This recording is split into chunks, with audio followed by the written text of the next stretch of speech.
అరే ఆ బనిగాడి వల్ల నేను స్కూల్లో టీచర్తో ఇంట్లో మమ్మీ డాడీలతో తిట్లు తిన్నాను. ఈరోజు వాడిని వదలకూడదు. వాడు వస్తున్నాడు చూడండి.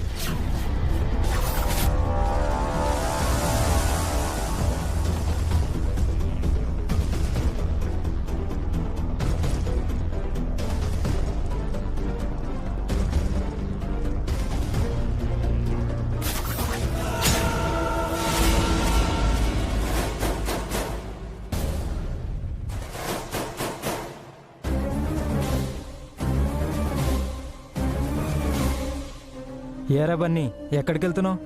నేను అర్జెంటుగా టెంపుల్కి వెళ్ళాలి చరణ్. 4 దెబ్బలు తినేసి వెళ్ళు. ఇప్పుడు నీతో గొడవ పడే టైం నాకు లేదు. మాకు చాలా టైం ఉందిరా. ఏదన్నా ఉంటే తర్వాత మాట్లాడుకుందాం చరణ్. ఇప్పుడు నన్ను వెళ్ళని.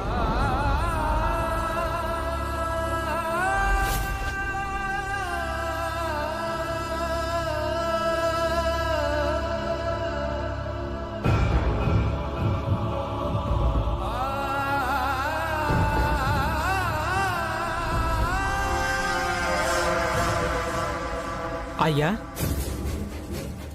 మరొక 5 నిమిషాల్లో అమృత గడియలు ముగిసిపోతాయి.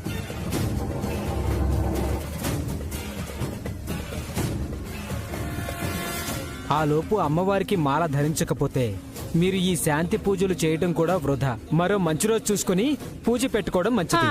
ఆ రోజైనా పూజ జరుగుతుందన్న నమ్మకం నాకు లేదు పంతులు గారు.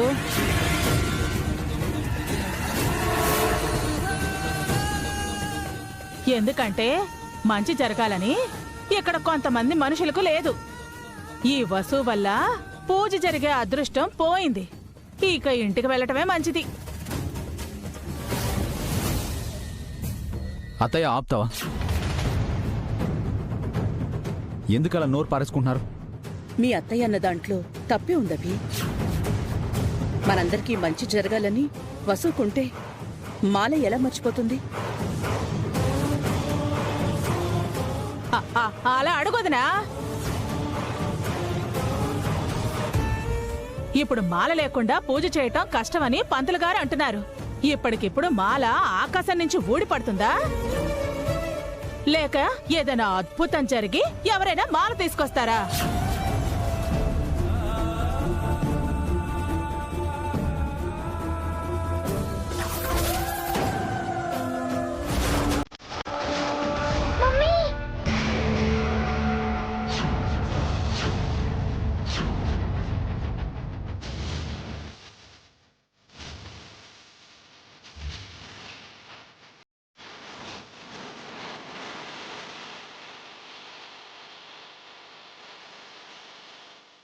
బన్నీ,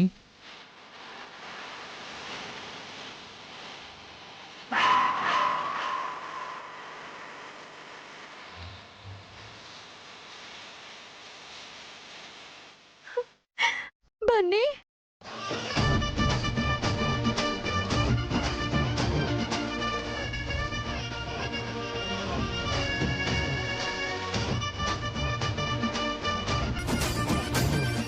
మమ్మీ మాల తీసుకో మమ్మీ.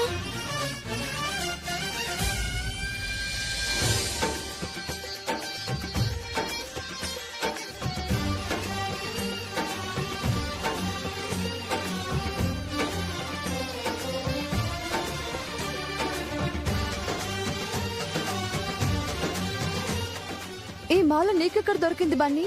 మీతో గుడికి రాలేకపోయానని ఇంట్లో ఏడుస్తున్నానా? ఎలాగైనా నన్ను గుడికి పంపించమని దేవుణ్ణి వేడుకున్నాను. అప్పుడు దేవుడి రూమ్ లో పట్టం కింద పడింది. పట్టం వెనక ఈ మాలుంది.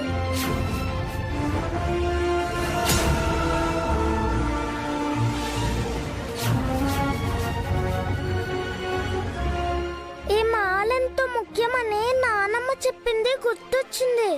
వెంటనే మాలను తీసుకొని వచ్చేసాను.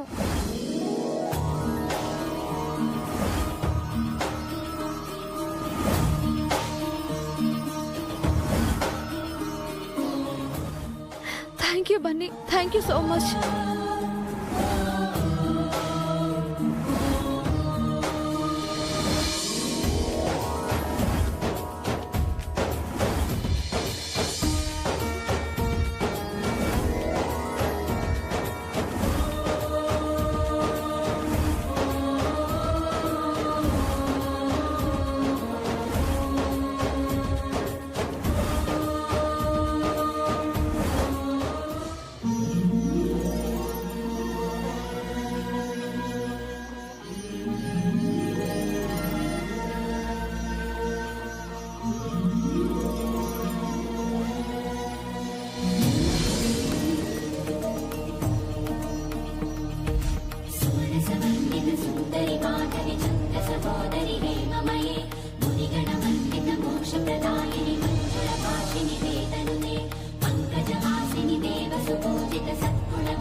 మాలాధారణతో శాంతి పూజ మొదలైందమ్మా.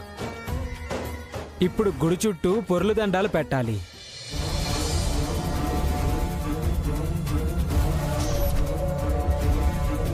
పొర్లు దండాలా? కడుపుతో ఉన్న వసు పొర్లు దండాలు పెడితే కడుపులోని బిడ్డకేమైనా అవుతుందేమో. వసు బదులు నేను పొర్లు దండాలు ప్రదక్షిణలు చేస్తాను పంతులు గారు.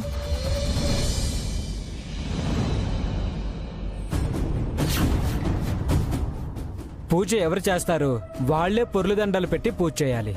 నువ్వు పొర్లుదండాలు పెట్టడానికి నీకేమైంది వసు? అది అత్తయ్య, పూజ నేను చేసుంటే నేనే పొర్లు దండాలు పెట్టుండేదాన్ని.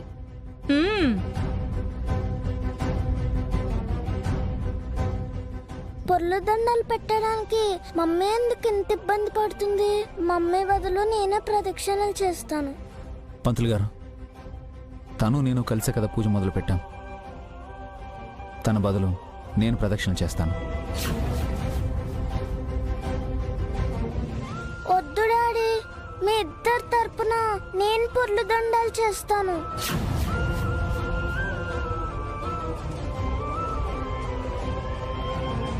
పూజ చేస్తోంది వాళ్ళైతే నువ్వెలా పొర్లు దండాలు పెడతావురా?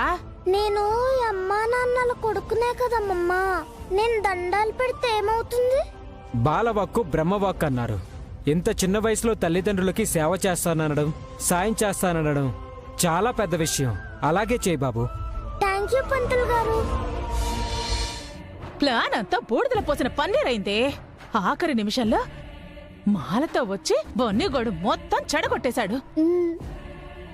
లేదంటే ఈ పాటికి వసు తిట్ల వర్షంతో తడిసిపోయిండేది. అంతా మీ వల్లే ఆంటీ. ఆ? మీ కారణంగానే వసు అక్క తిట్ల నుంచి తప్పించుకుంది. నేనేం చేశానే? బన్నీని ఇంట్లో ఉంచకుండా మనతో పాటు తీసుకొచ్చుంటే వాడు మళ్ళీ మాలతో వచ్చేవాడు కాదు కదా. అనవసరంగా వాణ్ణి అత్తయ్య దగ్గర ఇరికించి ఇంట్లోనే ఉండిపోయేలా చేశాం. వాడిలా చేస్తాడని నాకేం తెలుసే? ఒంటరిగా ఇంట్లో కూర్చుని ఏడుస్తూ ఉంటాడనుకున్నాను. వాడు వాళ్ళమ్మ కోసం ఏమైనా చేస్తాడని నీకు తెలుసు కదా. ఒంటి నిండా దెబ్బలు తగిలినా ఆగకుండా వచ్చాడు. అవునే, వాడికి వసు అంటే ప్రాణం. అయినా దేవుడి దీపం వెనక దాచిపెట్టిన మాల వాడి కంట ఎలా కనపడిందో అర్థం కావటం లేదే. అది మన దురదృష్టం, వసు ఒక్క అదృష్టం. రుద్రాక్షమాల చేరాల్సిన చోటికి చేరాల్సిన సమయానికి చేరిపోయింది. హ, మాల వచ్చినంత మాత్రాన మొత్తం అయిపోయినట్టు కాదే. చెయ్యాల్సింది ఇంకా చాలా ఉంది. ఇంకేముంది? పూజ ఉంది కదే, దేవుడికి నైవేద్యం పెట్టాలి, చాలా తంతుంది. ఒక్క చోటైనా వసు దొరకకుండా పోదా దాన్ని మనం తిట్టించలేమా? ఈసారైనా స్ట్రాంగ్ గా ప్లాన్ చేయండి. ఆ దెబ్బకు వసు అక్క కంట్లో, ఆ బన్నీగాడి కంట్లో కూడా కన్నీరు రావాలి. రప్పిస్తానే. ఆ తల్లి కొడుకులను ఏదోలా అవమానించి ఏడిపిస్తాను. ఈ గుడి నుంచి ఇంటికి వెళ్లేలోపు వాళ్ళని ఏడిపించకపోతే నా పేరు సుమంగళే కాదు,